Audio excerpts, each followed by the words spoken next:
une petite fille découvrit par hasard une vieille dame évanouie sur le bord de la route. Lorsqu'elle s'approcha pour vérifier son état, elle réalisa que la vieille dame était en arrêt cardiaque. Sans hésiter, elle sortit une pilule miraculeuse de son temple pour la lui administrer. Mais cette scène fut aperçue par les gardes du corps qui venaient d'arriver en courant. Ils demandèrent à la fillette ce qu'elle venait de donner à la vieille dame. Elle leur a répondu que c'était une pilule de réanimation. Alors que les gardes du corps discutaient, la vieille dame bougea légèrement ses doigts et, l'instant d'après, elle ouvrit les yeux. La fillette, voyant qu'elle était rétablie, s'éclipsa discrètement. La vieille dame, ayant compris que la fillette lui avait sauvé la vie, ordonna à ses subordonnés de la retrouver. La fillette était en réalité une petite taoïste vivant sur une montagne, mais son destin était marqué par manque de richesse depuis sa naissance. À cause d'elle, le temple taoïste où elle vivait s'était appauvri au point que même la statue dorée de leur maître fondateur avait dû être vendue par son maître pour subvenir à leurs besoins. La situation était si critique que le temple n'avait plus de quoi se nourrir. Son maître l'envoya alors dans le monde extérieur pour chercher une personne capable de résoudre son problème astrologique de manque d'or. C'est ainsi que la fillette descendit la montagne. En chemin, elle sauva la vieille dame sans savoir que ce geste changerait son destin à jamais. Peu après,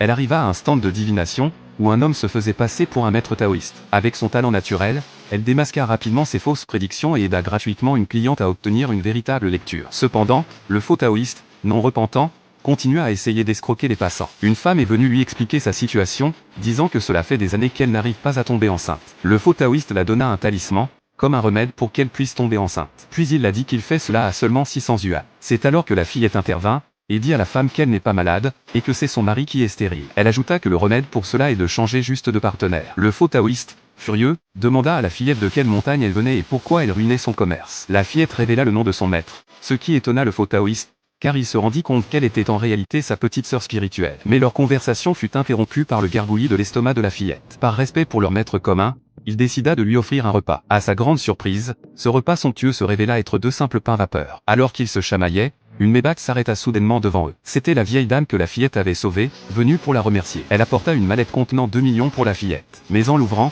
ils découvrirent qu'elle ne contenait qu'une pièce d'un yuan. Confus, le taoïste interrogea la vieille dame, qui expliqua que son intention était sincère. Voyant que la fillette vivait dans la pauvreté, le taoïste suggéra à la vieille dame de l'adopter. La vieille dame, ravie, ramena la fillette chez elle. À table, la fillette découvrit des mets somptueux qu'elle n'avait jamais vus auparavant. Après s'être rassasiée, la vieille dame lui demanda si elle voulait un papa. La fillette, ne comprenant pas le terme, se renseigna. Cependant, la vieille l'expliqua qu'un papa c'est quelqu'un qui la permettra de manger à sa faim tous les jours. En entendant cela, la fillette s'exclama qu'elle en voulait un. La vieille dame envoya alors son majordome la présenter au président de l'entreprise familiale.